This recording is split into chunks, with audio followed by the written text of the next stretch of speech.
और ये था विशेष कार्यक्रम संडे स्पेशल में, जिसमें सीनियर ARTO राजेश करदम थे। और हम ऐसे अधिकारियों के साथ मुलाकात करते रहते हैं, मुलाकात कराते रहते हैं। अगला पड़ाव शायद रजिस्ट्री चिट फंड सोसाइटी की ऑफिस में पहुंचेगा, जहां रजिस्ट्रार से हम बात करने की कोशिश करेंगे और उनसे जानने की कोशिश करेंगे धर्म का धंधा और धंधे को धर्म बनाने वाले लोगों की जो संस्थाएं कलातीत हो गई हैं, ब्लैक लिस्टेड हो गई हैं, उनके खिलाफ 20 एप्लीकेशन पहुंचने के बाद भी कार्रवाई क्यों नहीं हो रही। आप ये कहेंगे कि हम क्यों इस रास्ते पर चल पड़े। भैया, हम नहीं चल पड़े। अनंत चतुर्दशी को शहर प्रदेश स्तर के ही नहीं, राष्ट्रीय स्तर के एक नामी ये ऐलान किया था कि श्री जी की रथ यात्रा से पहले अगर हिसाब किताब नहीं दिया जाएगा तो वो आत्मदाह कर लेंगे।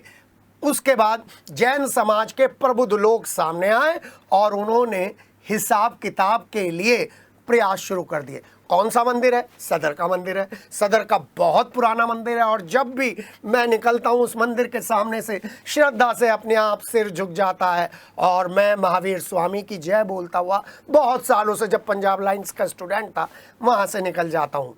जी हाँ, ये वो मंदिर है जिससे हजारों लाखों लोगों की श्रद्धा जुड़ी हुई है। लेकिन उस मंदिर को सुचारू रूप से चलाने के लिए एक वर्ग फिर आमने सामने के दौर में आ गया है। जी हाँ, ये वही वर्ग है जिसने ऋषभ एकेडमी को एक अलग मुकाम पर पहुंचा है, क्योंकि इस समय ऋषभ एकेडमी नंबर 1 तरीके से चल रही है। नंबर 1 तरीके से क्योंकि वहाँ की जो सोसाइटी है वो रजिस्टर्ड है, क्योंकि वहाँ की सोसाइटी को रजिस्टर कराने के लिए एक लंबी लड़ाई लड़ी गई थी, जिसमें इस समय के सचिव डॉक्टर संजय जैन और पुराने प्रबुद्ध लोग, जिसमें राजेश जैन है, दिनेश जैन है, इन सब लोगों ने प्रमुख भूमिका अदा की।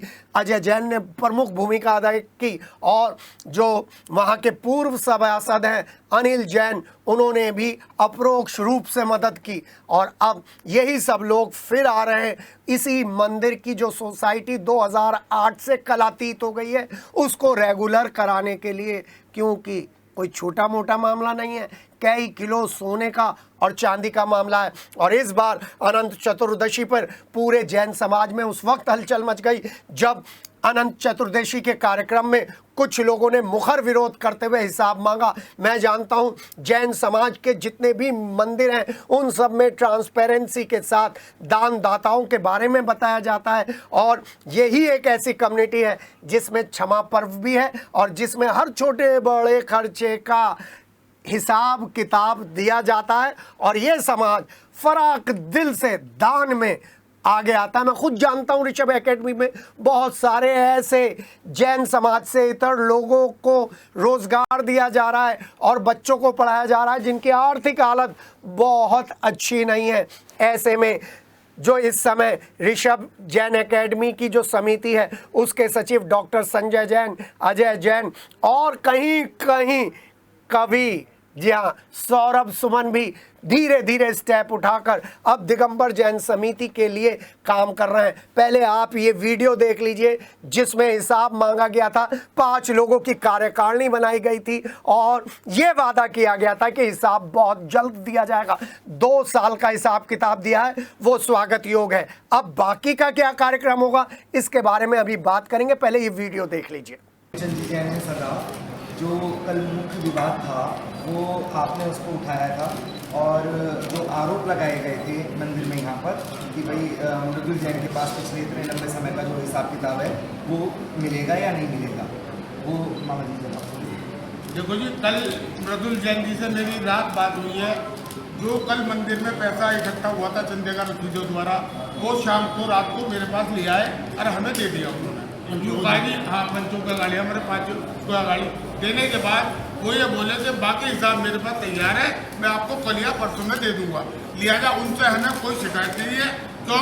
तो ये तो कोई ना कोई काम करता। देखो जी, एक बम था जो फूट गया, वो उसका श्रेय मुझे प्राप्त है, मगर मैं भगवान से प्रार्थना करता हूँ कि मुझे क्षमा कर देना। जो मैंने गलती करी है उसको मैं माफ करने के लिए भगवान से, श्री जी से प्रार्थना करता हूँ कि सब काम हमारा सुचारू रूप से होगा। अब आगे कोई यह विवाद शायद पैदा ना हो। कल समाज ने 5 पंच नियुक्त किए थे। आप हमारे उन्हीं दोनों हमारे उन पंचों में से हैं जो 5 लोग नियुक्त किए थे। इन 5 लोगों के साथ में जो रात में निर्णय हुआ, वरना आज ये प्लानिंग थी हम लोगों की कि श्री जी का रथ यात्रा हम लोग यहाँ से निकलने नहीं देंगे तब तक जब तक हिसाब ना आ जाए। तो रात को मृदुल जैन आप लोगों के पास, पंचों के पास गए और उन्होंने हिसाब किताब जो था, कल का जो चिट्ठा था, कल का पूरा चिट्ठा हमारे पंचों को सौंपा और जो पुराने 3-4 साल का हिसाब किताब है वो उन्होंने कहा कि भाई मेरा बिल्कुल तैयार है, आप चाहो मैं अभी दे देता हूँ, आप चाहो मैं बाद में रथ यात्रा के बाद दे देंगे। पैसे हमारे पास आ जाएगा, कोई दिक्कत नहीं, भगवान का पैसा कोई नहीं रख लेता। अगर कोई और विवाद होता भी है तो इसके बाद होगा। रथ यात्रा आज हम लोग सुचारू रूप से निकलवा लें। अभी तक तो आपने ये वीडियो देखी जिसमें कवि सुमन सौरभ आपके सामने नजर आ रहे हैं, बाकी के चेहरों को आप नहीं जानते, बाकी के चेहरों का नाम मैं लेना भी नहीं चाहता, उन लोगों का नाम भी नहीं ले रहा हूं इस समय, क्योंकि वो समाज के प्रतिष्ठित लोग हैं। सचिव डॉक्टर संजय जैन ने कहा है कि हमारा नाम लेने से मतलब नहीं है, हमारा काम सबसे पहले ये है कि सारा जितना भी पिछले 2008 से लेकर अब तक का खर्चा है, अब तक का आय व्यय का ब्यौरा है, वो सामने लाया जाए। कितना किलो सोना आया है, कितना किलो चांदी आया है, वो सब आया जाए, क्योंकि हमें समाज को संगठित करना है, हमें समाज में विंगठन नहीं करना है। अभी हमने एक संस्था बचाई है, ऐसे ही और जैन समाज की दूसरी संस्थाओं को बचाने के लिए अब हमें सहयोग मिल रहा है। गुप्त तरीके से लोग हमें सहयोग दे रहे हैं, उनका नाम अभी नहीं लेंगे, लेकिन जिन लोगों के नाम इसमें आ रहे हैं वो सब लोगों से मांग की जाती है 2008 से लेकर 2024 तक के आय व्यय का खर्चा दिया जाए। और इन 5 लोगों की जो कमेटी बनाई गई है, इनमें क्या कोई ऐसा व्यक्ति तो नहीं है जो जैन समाज के प्रति इतना ईमानदार ना हो जितनी ईमानदारी की अपेक्षा है? क्योंकि यहाँ पर जितने भी लोगों से, जैन समाज में जितने भी लोगों से मैं मिलता हूँ सदर बाज़ार में जाकर, तो वो सब लोग मुझसे अलग अलग ढंग से कहते हैं कि भाई साहब दिगंबर जैन मंदिर का मुद्दा उठाइए, दिगंबर जैन मंदिर का मुद्दा उठाइए। और ये मुद्दा, जैसे आपने ऋषभ एकेडमी के साथ मिलकर एक संस्था को बचाया है, ये जैन समाज की प्रतिष्ठित संस्था बचनी चाहिए।